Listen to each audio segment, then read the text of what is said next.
राम राम मंडई, राम राम. जय अहिराणी, जय खानदेश. मित्रांनो, गेले 5 दिवस महाराष्ट्रामध्ये आम्ही सगळ्यांनी मिळून जनसन्मान यात्रा सुरू केलेली आहे. आणि त्या यात्रेमागचं कारण उद्याच्या येणाऱ्या विधानसभेच्या निवडणुका ज्या ऑक्टोबरमध्ये येणार आहेत, त्या निमित्तानं महाराष्ट्रामध्ये राष्ट्रवादी काँग्रेस पक्षाचा विचार, राष्ट्रवादी काँग्रेस पक्षाची भूमिका, राष्ट्रवादी काँग्रेस पक्षाने सरकारमध्ये गेल्यानंतर केलेली कामं आणि पक्षांनी आणि महायुती सरकारनी आम्ही सगळ्यांनी मिळून ज्या योजना दिलेल्या आहेत, त्या योजनांची माहिती आमच्या मुलींना, आमच्या मायमाऊलींना, आमच्या बहिणींना, आमच्या शेतकरी बांधवांना, आमच्या युवक युवतींना सगळ्यांना व्हावी, हाच ह्या जनसन्मान यात्रेचा उद्देश आहे. आज सकाळपासून आम्ही धुळे शहरामध्ये काही कार्यक्रम केले आणि दुपारी अंमळनेरच्या परिसरामध्ये आलो. अंमळनेरच्या परिसरामध्ये आल्यानंतर ज्या उत्साहाने, प्रेमाने आपण सर्वांनीच आमचं जे स्वागत केलं, त्याबद्दल मी आपल्याला सगळ्यांना मनापासून धन्यवाद देतो, आपले मनापासून आभार मानतो, आपल्याबद्दल कृतज्ञता देखील व्यक्त करतो. महाराष्ट्राचं आराध्य दैवत युगपुरुष छत्रपती शिवाजी महाराज, राजर्षी शाहू महाराज, क्रांतीसूर्य महात्मा ज्योतिराव फुले आणि घटनेचे शिल्पकार डॉक्टर बाबासाहेब आंबेडकर, स्वराज्य जननी जिजाऊ माँसाहेब, पुण्यश्लोक अहिल्यादेवी होळकर, क्रांतिकारक भगवान बिरसा मुंडा, आद्य क्रांतिकारक राघोजी भांगरे, या सर्व महापुरुषांच्या, आमच्या स्त्रियांच्या स्मृतीला मी वंदन करतो. उत्तर महाराष्ट्राचं आराध्य दैवत असणाऱ्या वणीच्या सप्तशृंगी मातेच्या चरणी देखील मी वंदन करतो. मित्रांनो, बलसागर भारत हो, विश्वात शोभनी राहो, हा संदेश देणाऱ्या परमपूज्य सानेजी गुरुजींचा त्यांच्या कर्मभूमीत आल्यावर वंदन करणं हे माझं कर्तव्य आहे. आजचा दिवस पण एक चांगला आहे, जागतिक युवा दिन आहे. या निमित्तानं माझ्या युवा शक्तीला मी सलाम करतो आणि आपल्या सर्वांना जागतिक युवा दिनाच्या शुभेच्छा देखील देतो. धुळे जिल्हा, माझा जळगावचा परिसर, माझा अंमळनेर परिसर, हे सगळ्या भागामध्ये एक मोठा स्वातंत्र्य लढ्याचा इतिहास आहे. अन्याय अत्याचाराच्या विरुद्ध लढण्याची उर्मी ह्या भागातल्या प्रत्येकाच्या रक्तामध्ये आहे. लढवय्या, कष्टाळू, प्रामाणिक भूमिपुत्रांची ही भूमी आहे आणि ह्या भूमीमध्ये आज तुमच्या सगळ्यांशी बोलण्याची संधी मला मिळते. त्या गोष्टीचं देखील समाधान मला आणि माझ्या सर्व सहकारी मित्रांना आहे. आम्ही ज्यावेळेस सरकारमध्ये गेलो त्यावेळेस अनेकांनी वेगवेगळ्या प्रकारच्या प्रतिक्रिया दिल्या.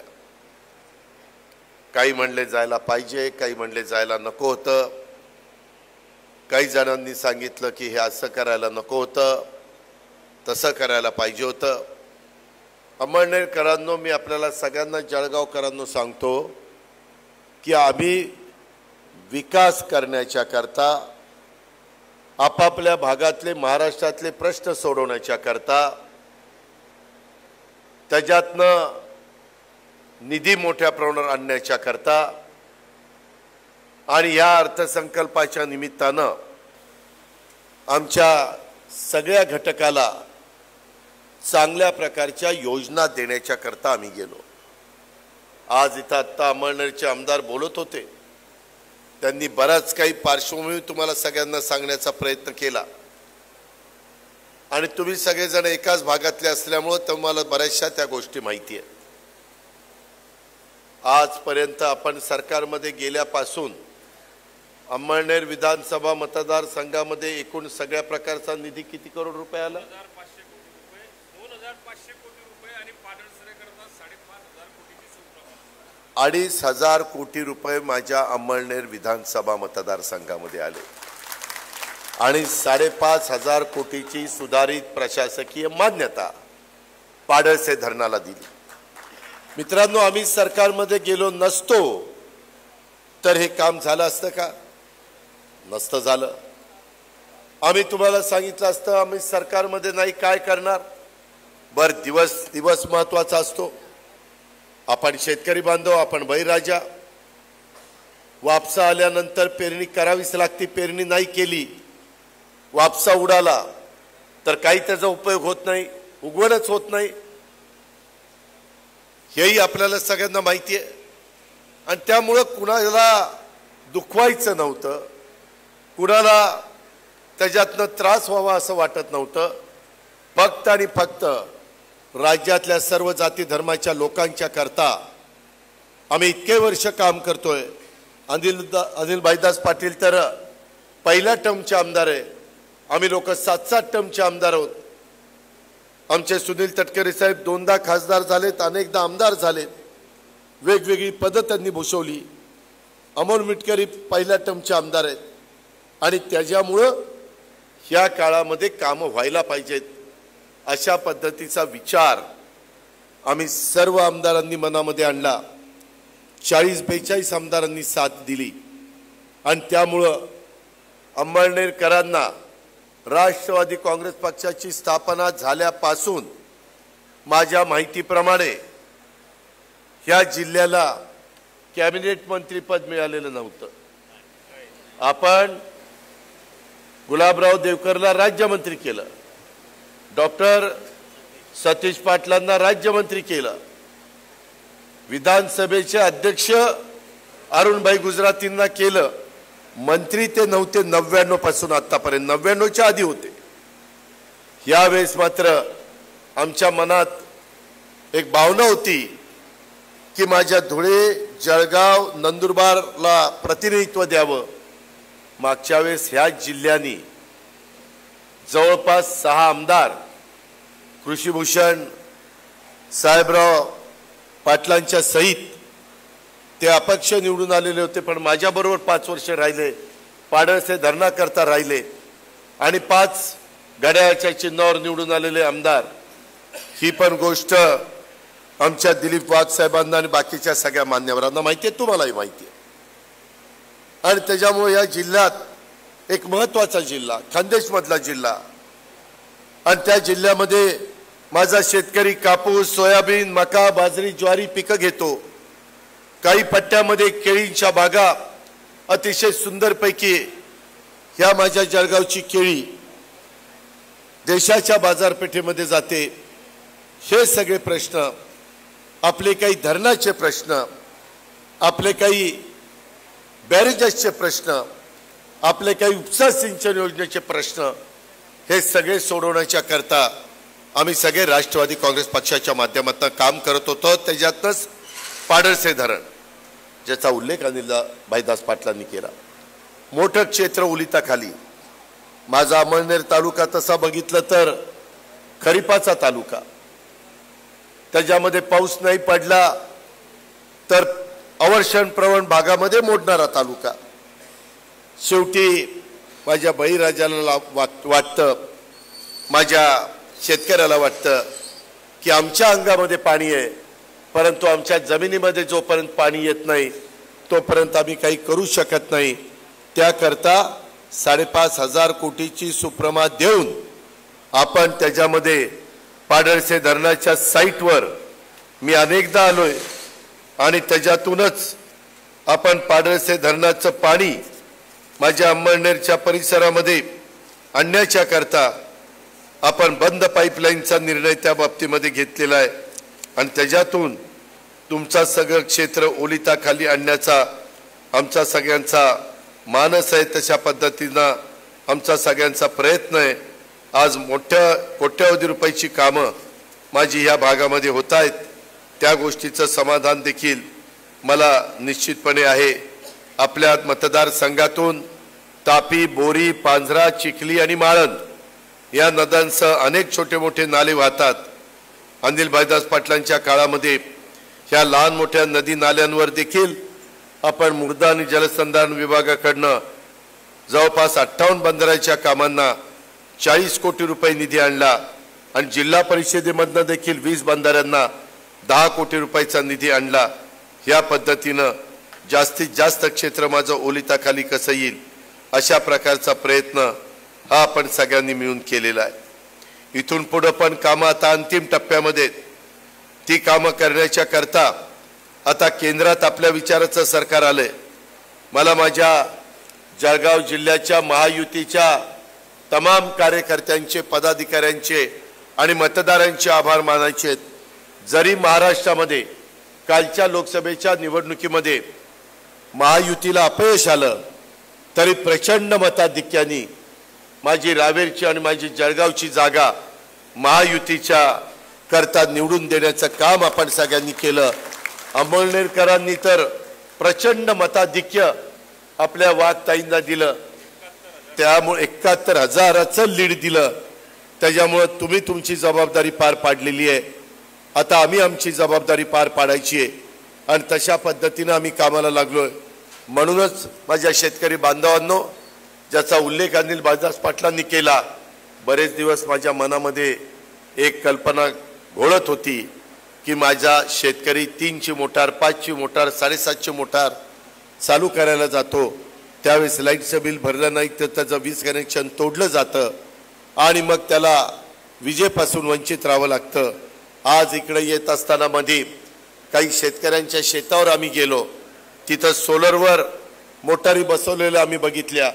असल्या एवढ्या ऊन नसताना, ढगाळ वातावरण असताना त्याची 3 हॉर्सपावरची मोटार 2 हॉर्सपावरचं पाणी फेकत होती।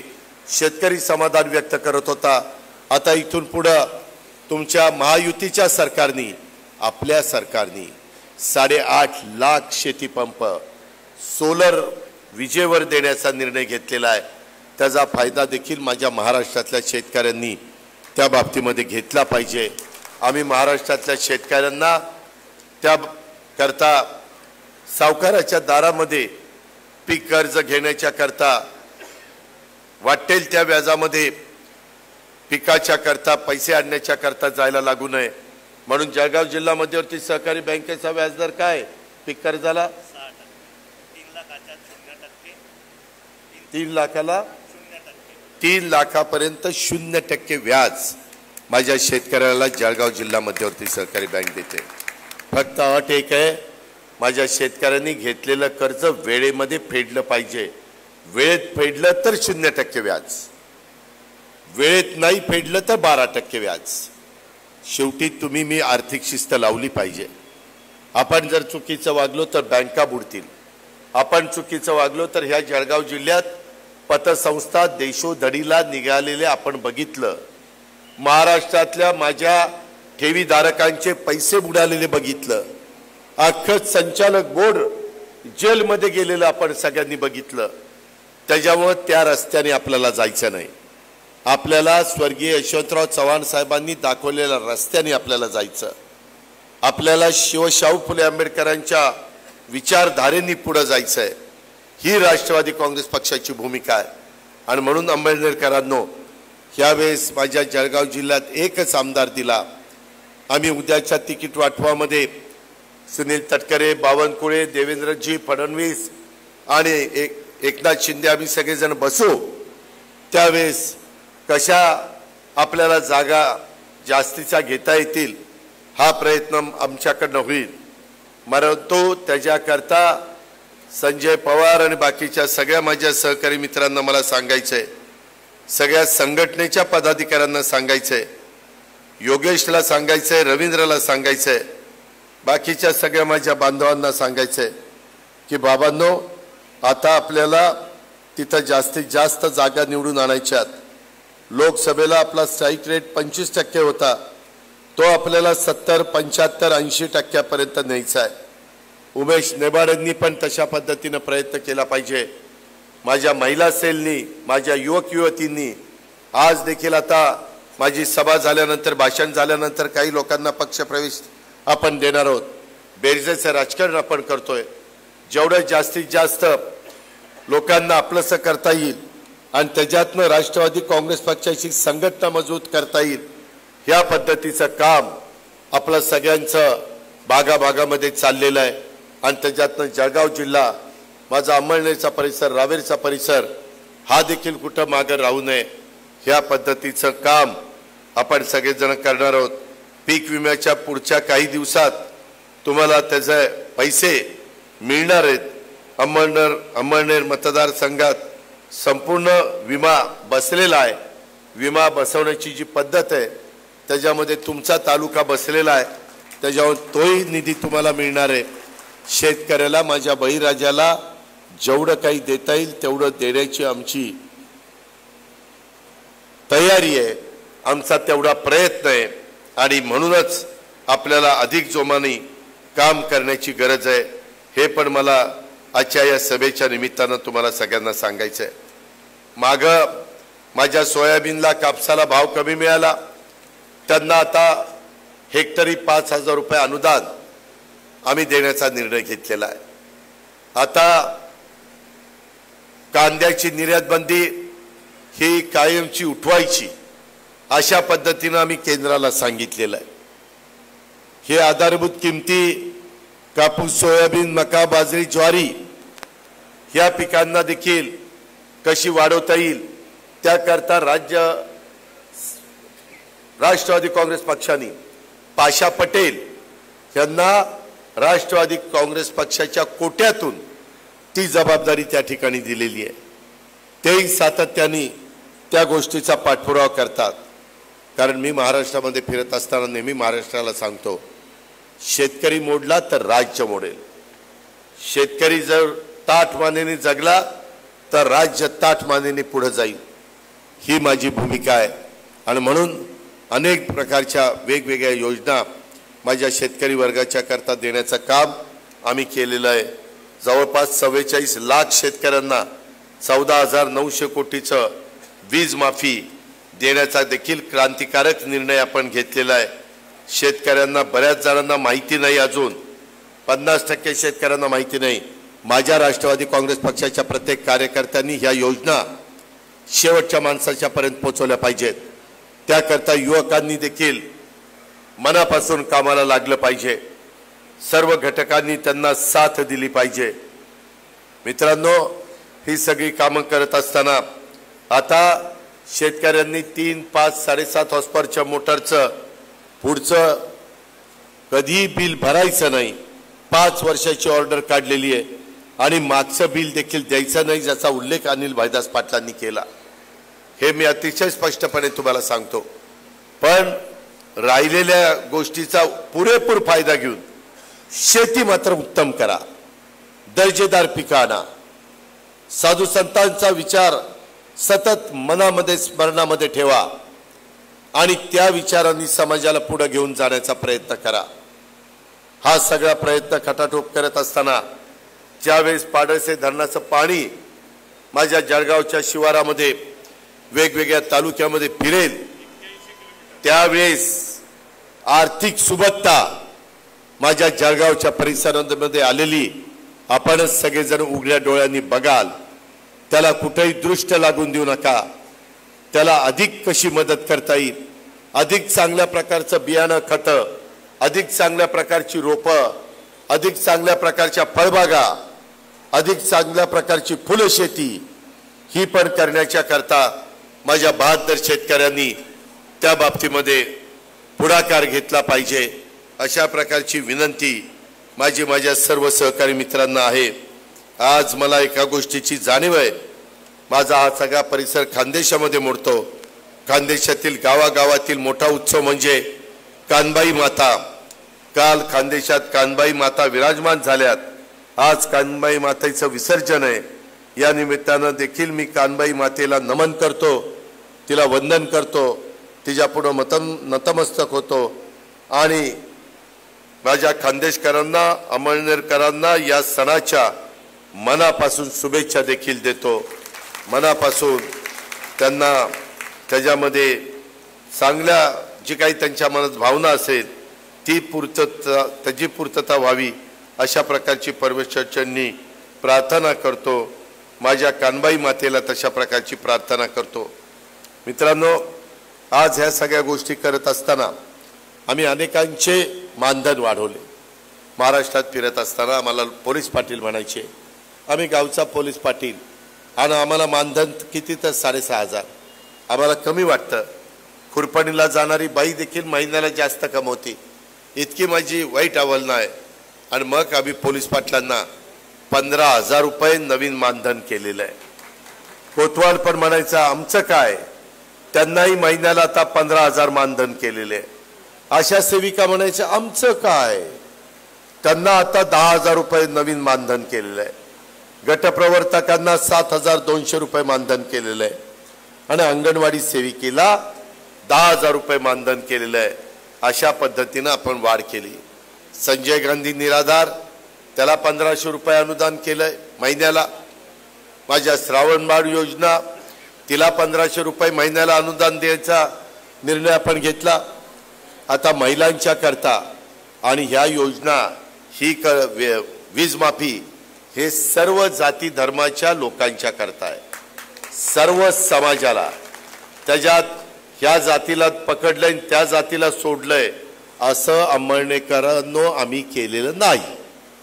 अल्पसंख्याक, बहुजन समाज, मागासवर्गीय, आदिवासी, भटका सगळ्या घटकाला त्याच्यामध्ये घेतलंय।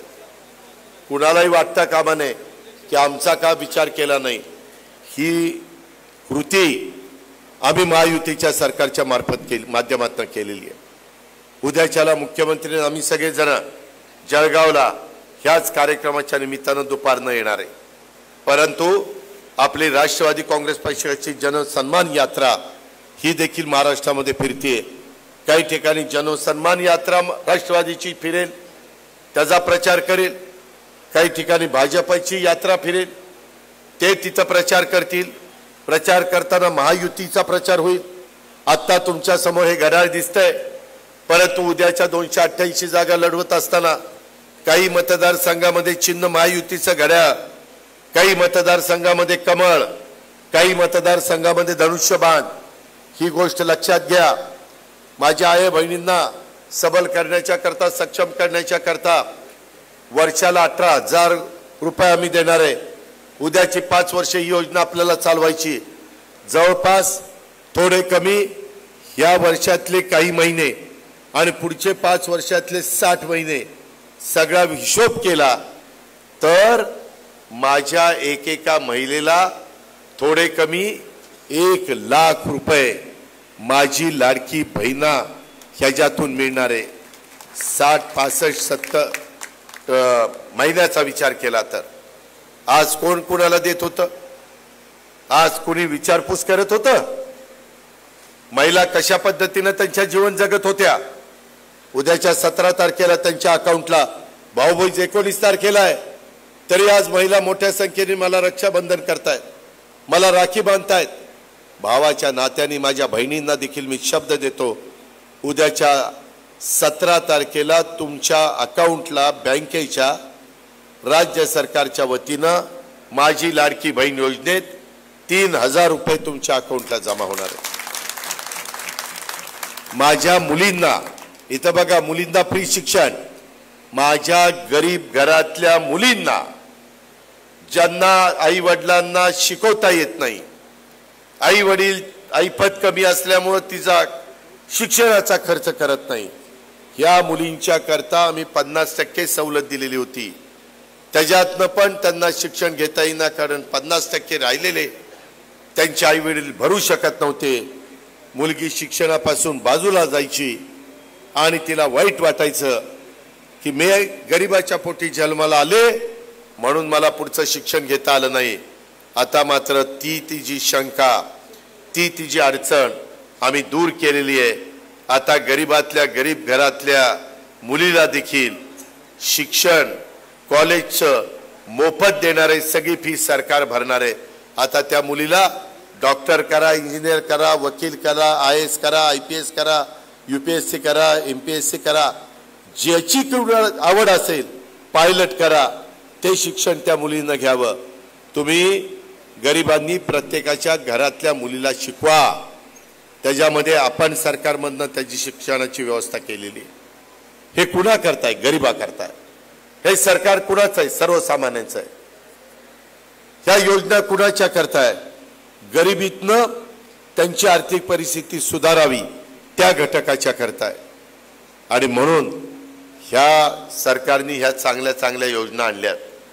उद्याच्या येणाऱ्या विधानसभेच्या निवडणुकीमध्ये माझा मागासवर्गीय समाज, माझा आदिवासी समाज संविधान बदलणार, घटना बदलणार, आरक्षण जाणार असा खोटा नाटा प्रचार विरोधकांनी केला आणि त्याला आमचे आदिवासी आणि मागासवर्गीय समाज बळी पडला. त्याची पण किंमत आम्हाला मोजावी लागली. तेवढी मतं आमच्यापासून बाजूला गेली. आमच्या अल्पसंख्याक समाजाने आम्हाला थोडंसं दुर्लक्ष केलं. तो तुमचा अधिकार आहे, तो बाबासाहेबांनी दिलेला आहे. पण माझी आता हात जोडून विनंती आहे की आम्ही या महाराष्ट्राचं भलं करू पाहतोय, चांगला विचार घेऊन पुढे चाललोय. त्याच्याकरता तुमचा पाठिंबा पाहिजे. तुम्हाला उद्याच्या 5 वर्ष वीज माफी पाहिजे असेल तर दुसरं सरकार आलं तर ते देणार नाही. त्याला आम्हाला पुन्हा तुम्हाला आणावं लागेल आणि ते बटन दाबण्याचं काम तुमच्या हातात आहे. काय करायचं ते ठरवा. माझी विनंती आहे की आम्हाला मत द्या. विनंती करणं आणि हात जोडणं एवढंच माझ्या हातात आहे. द्यायचं नाही द्यायचं तुमच्या हातात आहे. परंतु तुमची जात शेतकरी आहे, माझी जात शेतकरी आहे. मला शेतकऱ्यांचे दुधाचे, पोल्ट्रीचे, पिकांचे, ऊसाचे, द्राक्षाचे, केळीचे सगळे प्रश्न माहिती आहेत. मी अनेक वर्ष सरकारमध्ये असल्यामुळं रिसोर्सेस कसे वाढवायचे, उत्पन्न कसं वाढवायचं, स्थूल उत्पन्न महाराष्ट्राचं देशात 1 नंबरला कसं आलं पाहिजे, वायफळ खर्च कसे कमी केले पाहिजे, काटकसर कुठं केली पाहिजे, ह्या सगळ्या गोष्टीची अनुभव हा आम्ही लोकांनी घेतलेला आहे. आणि त्याच्यामुळं त्या जोरावर आम्ही बचत करू. आम्ही GSTचं उत्पन्न वाढवू. दरवर्षी 30 ते 40 हजार कोटींनी उत्पन्न वाढतं. आम्ही एक्साईजचं उत्पन्न वाढवू. आम्ही त्याच्यामध्ये खरेदी विक्रीमध्ये रजिस्ट्रेशन केलं जातं त्याच्यामधनं उत्पन्न वाढवू. आणखीन ज्यांची ऐपत आहे अशा वर्गाकडं काय आपल्याला निर्णय घेता येतो का हे पण आम्ही तपासू.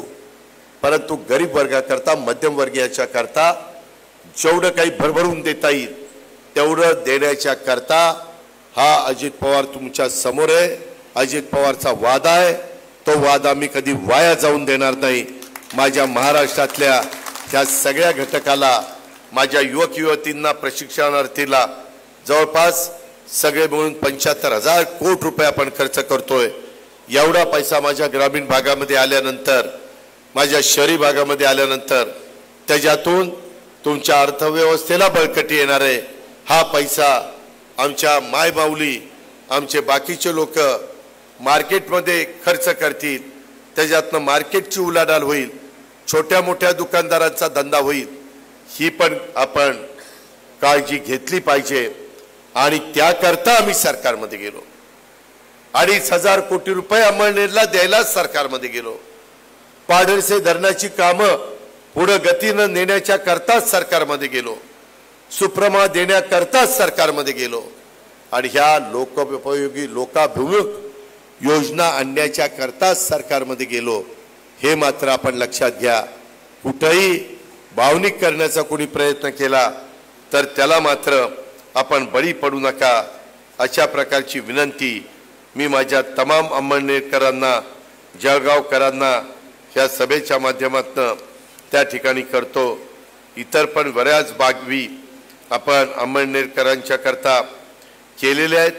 आपण लाडकी बहीण योजना आणली, मुख्यमंत्री अन्नपूर्णा योजना आणली, मुलींना मोफत उच्च शिक्षण योजना आणली, लेक लाडकी योजना आणली, आईचं नाव बंधनकारक योजना आणली, पिंक ई रिक्षाची योजना आणली, शुभमंगल सामुदायिक नोंदणीकृत विवाह योजना आणली, महिलांच्या डोक्यावरचा हंडा उतरवण्याच्या करता करोडो रुपयाच्या योजना, पिण्याच्या पाण्याच्या आपण आणल्या, लखपती दिदी योजना आणली, पुण्यश्लोक अहिल्यादेवी होळकर महिला स्टार्टअप योजना आणली, आईच्या नावाने योजना आपण आणली, शेतकऱ्यांना देखील आपण त्याच्यामध्ये वीज माफीची योजना आणली, सौर ऊर्जा पंप देणारी योजना आपण त्या ठिकाणी आणली, वारकरी दिंड्यांना यंदाच्या वर्षीपासून 1,500 वारकरी दिंड्यांना 20,000 रुपये अनुदान देण्याची योजना आपण आणली. अशा पद्धतीच्या अनेक योजना, महिलांना 3 गॅस सिलेंडर वर्षाला देण्याची योजना आणली. हे सगळं करताना पैसे कुणाच्या हातात देणार नाही. वीज माफीचं पैसे द्यायचा प्रश्न नाही, तुम्ही वीजच भरायचं नाही, तुम्ही देऊ नका, आम्ही काही घेत नाही, तुम्ही काही देऊ नका, त्याच्यावर तिथं देणं घेण्याचा प्रश्न नाही. माझ्या युवक युवतींच्या करता 6,000, 8,000, 10,000 स्टायपेंड आहे. त्या योजनेमध्ये त्यांनी काम करायचं, पैसे त्यांच्या अकाउंटला जाणार, हातात पैसे जाणार नाही. माझ्या गॅस सिलेंडरचे 3 सिलेंडरचे पैसे माझ्या भगिनीच्या अकाउंटला 52 लाख कुटुंबांना ह्याचा फायदा होणार आहे. माझ्या लाडकी बहीण योजना त्या महिला भगिनींच्या बँकेच्या खात्यामध्ये पैसे जाणार आहे. त्याच्यात कुठेही भ्रष्टाचाराला जागा नाही. या योजना ज्यावेळेस अर्थ विभागाचा मंत्री म्हणून मी आणत होतो त्यावेळेस मी सगळ्या कॅबिनेटला सांगत होतो, मुख्यमंत्री उपमुख्यमंत्र्यांशी चर्चा करत होतो आणि अधिकाऱ्यांना सांगत होतो, योजना चांगल्या आहेत परंतु गळती होता कामा नये आणि म्हणून डायरेक्ट अकाउंटला पैसे द्यायचे. कोणी जर रोख पैसे दिले तर थोडं बहुत इकडं तिकडं गळती लागते, तसं न करता ह्या सगळ्या योजना ह्या डायरेक्ट डीबीटी त्याला म्हणतात, डीबीटी अशा पद्धतीनं तुमच्या अकाउंटला देण्याचा निर्णय हा आम्ही घेतलेला आहे आणि उद्याच्या 17 तारखेपासून त्याची सुरुवात आम्ही राज्यामध्ये करतोय. त्याचा खूप मोठा आनंद आणि समाधान मला आहे. 17 तारखेला पुण्यामध्ये दोन्ही उपमुख्यमंत्री, मुख्यमंत्री आणि ही महिला बाल विकासची योजना आहे. आदिती तटकरे आपली मुलगी तिनं ती आणलेली आहे, त्याच्यामुळं तिचाही ह्याच्यामध्ये महत्त्वाचा रोल आहे, महत्त्वाची भूमिका आहे. हे पण आपण सगळ्यांनी ध्यानामध्ये घेतलं पाहिजे. माझी विनंती आहे की लोकसभेच्या निवडणुकीच्या निमित्तानं निगेटिव्ह नरेटिव्ह, फेक नरेटिव्ह जे काही सांगितलं तो खोटा निघाला. त्याच्यामध्ये कुठेही संविधानाला आपण धक्का लावला नाही, उलट संविधानाचा मान सन्मान वाढवलेला आहे, त्याचा आदर आपण केलेला आहे. संविधानाचं तंतोतंत पालन माझ्या भारतातले 130 कोटी जनता करते, त्याकरता आम्ही बारकाईनं लक्ष देतो. पण माझे आदिवासी आणि माझे मागासवर्गीय फसले की नाही, त्यांनी फसल्यामुळं मतदान तिकडे केलं की नाही, आता सावध व्हा. आता त्याच्यामध्ये कुणी फसवण्याचा प्रयत्न केला, मी शब्दाचा पक्का आहे, मी अतिशय स्पष्ट बोलतो आणि जे करता येईल, जे देता येईल तेवढंच सांगण्याचा प्रयत्न करतो.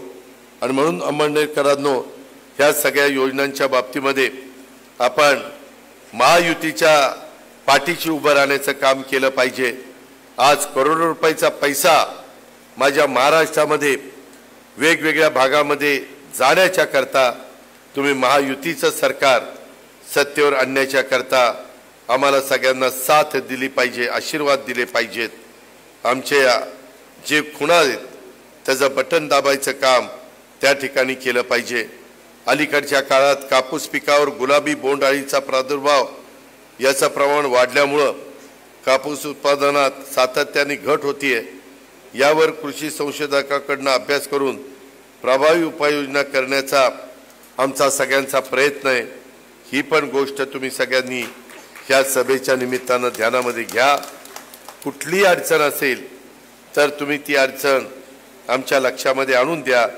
आम्ही ताबडतोब त्या अडचणीवर मात करून माझ्या शेतकरी समाजाला, माझ्या इतर बांधवांना त्या बाबतीमध्ये मदत करण्याचा काम हे निश्चितपणे आम्ही करू, अशा प्रकारची खात्री आणि विश्वास या सभेच्या निमित्तानं देतो. राहिलेल्याही काळामध्ये एखादी सभा होईल, परंतु अनिल भाईदास पाटलावर जबाबदारी मोठी आहे. जसा सुनील तटकरे, मी, रुपाली, बाकीचे सगळे आम्ही कार्यकर्ते सगळीकडे फिरतोय, त्याच्या आमच्या भागात कोणीतरी काळजी घेतली पाहिजे ना मतदारसंघाची. तसा अंमळनेरमध्ये जे आमदार आहेत त्यांना सांगितलंय की नंदुरबार, धुळे आणि जळगाव पहा. हे बघत असताना मी त्यांना सांगितलं, तुमच्या देखत सांगतो, 7 दिवसातले 2 दिवस मुंबई, एक दिवस आपले जळगाव, नंदुरबार आणि धुळे, आठवड्यातले झाले 3 आणि 2 5. एक दिवस त्यांचा खास अंमळनेर करता 6 आणि 7वा दिवस त्यांना कुठं काय जायचं असेल तर त्याच्याकरता. असा आठवड्याचा कार्यक्रम, ह्याच्यात बदल होता कामा नये. हे जसंच्या तसं तुम्हाला पक्षाने मंत्री केलंय, आता पक्षाला ताकद देण्याचं काम तुम्ही आणि तुमच्या सगळ्या जीवाभावाच्या कार्यकर्त्यांनी केलं पाहिजे. त्याकरता कोणी कमी पडता कामा नये, त्याकरता कोणी दुर्लक्ष करता कामा नये, मतभेद होऊन देता कामा नये. एक परिवार म्हणून तुम्ही त्याच्यामध्ये पुढाकार घेतला पाहिजे. संजय पवार, तुम्ही तर भावक्यात, आता तुमचे माझे कुठले केस शिल्लक राहिलेले नाहीयेत. साईडचे पण आता आपले जातील या निवडणुकीमध्ये, गेले तरी चालतील, परंतु संघटना मजबूत झाली पाहिजे आणि योग्य पद्धतीनं काम करणाऱ्या कार्यकर्त्याला न्याय दिला पाहिजे. कुठेही कुणावर अन्याय होणार नाही. आया बहिणींना पण भावाच्या नात्याने बरोबर घेतलं पाहिजे आणि आपल्या जवळच्या कच्च्या बच्च्यांनी चुका करता कामा नये ह्याबद्दलची पण खबरदारी घेतली पाहिजे. नाहीतर त्याच्यातनं पक्षाची बदनामी होती, त्याच्यातनं संघटनेला लोक दोष देतात. ते पण काम महत्वाचं आहे. ती खबरदारी माझ्या सकट सगळ्यांनी घेतली पाहिजे. मी एकट्या संजयचाच उल्लेख करणार नाही, सगळ्यांचाच उल्लेख त्या बाबतीमध्ये करील. या प्रकारे आपण पुढे जाऊया. आज पाऊस पडला, काही वेळेस ऊन पडलं, काही वेळेस आभाळ असं झाकाळलं, तरी देखील सगळे दिवसभरातले कार्यक्रम आणि तुमचा उत्साह खूप मोठा होता. आज आमच्या सफाई कामगारांच्या बरोबर देखील 2 अंदाचे घास खाण्याची संधी आमच्या सुनील तटकरे साहेबांच्या प्रयत्नामुळे आम्हाला मिळाली. आम्ही आमचं भाग्य समजतो की बाबा त्याही घटकाच्या बरोबर मांडीला मांडी लावून आम्ही जो समाज, जो घटक संपूर्ण अंमळनेर शहर आणि परिसर स्वच्छ करण्याचं काम करतात, खूप जबाबदारीने करतात, त्यांनाही समाजामध्ये मान सन्मान प्रतिष्ठा मिळाला पाहिजे. ते हलकं काम कुणी समजता कामा नये. सगळ्या कामाला एक वेगळ्या प्रकारचा दर्जा असतो, हेही आपण विसरता कामा नये अशी माझी विनंती आहे.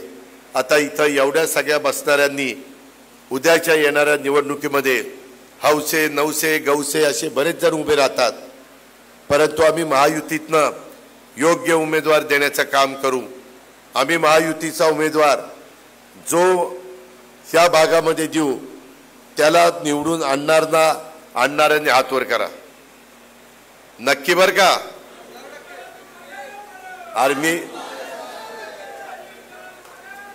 अरे मी आगे बढ़तोय, तू माग फक्त कपडे सांभाळतो म्हणून राहू नये. तू पण माझ्या बरोबर चाल, नाहीतर आगे बडो मागे बघितलं तर कुणीच नाही. आणि मी कुठं आगे बढू? माग जनता असेल, कार्यकर्ता असेल तर त्याला एक वेगळ्या पद्धतीनं समाजामध्ये किंमत असते. तर जनता सांगते की नाही, यांच्या मागे कार्यकर्ते आहेत, यांच्या मागे हाडाचा कार्यकर्ता आहे आणि त्या सैनिक आहे. या पद्धतीनं आपण काम करूया आणि आपला राष्ट्रवादी काँग्रेस पक्ष आणि त्या पक्षाचे आणि महायुतीचे जास्तीत जास्त आमदार या महाराष्ट्रामध्ये निवडून आणून आपल्या सगळ्या योजना पुढेही 5 वर्षाच्या करता कशा चालतील आणि गरिबाला गरिबीतनं बाहेर काढण्याचं काम आपण ज्या उद्देशाने हातामध्ये घेतलंय तो उद्देश आपला कसा सफल होईल त्याकरता तुम्ही सगळ्यांनी साथ द्या ही सागराची नम्रतेची कळकळीची विनंती करतो आणि आपल्या सगळ्यांची रजा घेतो. जय हिंद, जय महाराष्ट्र, जय राष्ट्रवादी. धन्यवाद दादासाहेब. यानंतर पक्षप्रवेश. कृपया उपस्थितांना विनंती आहे, जेवणाची भोजनाची सोय करण्यात आलेली आहे स्टेजच्या मागे. पक्षप्रवेशासाठी मी नावांचा उल्लेख करतो. कृपया आपण जाऊन दादांच्या आणि इतर मान्यवरांच्या उपस्थितीत पक्षप्रवेश घ्यायचा आहे. ईश्वर पंडित पाटील आव्हाणे जळगाव, माजी तालुका अध्यक्ष किसान सेल राष्ट्रवादी काँग्रेस पार्टी. दिलीप एकनाथ पाटील जळगाव. सुनील रामा मोरे जळगाव. रमण नारायण